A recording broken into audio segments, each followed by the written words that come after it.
In this figure, we have a coil end-on. It is rotating about its horizontal axis with angular speed omega. How would we find the flux linkage of the coil? Its equation is n phi equals NBA cosine theta, where n is the number of turns and A is the area of the coil. We start the time when theta equals to 0. Then, after a time t, the coil will have turned through an angle theta, which is equal to omega t. This means that the linkage of the coil is NBA cosine omega t.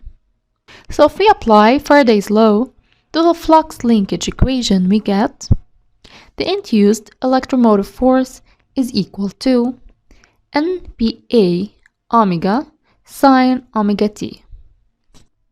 Now here the graph shows how the flux and the electromotive force vary as the coil rotates.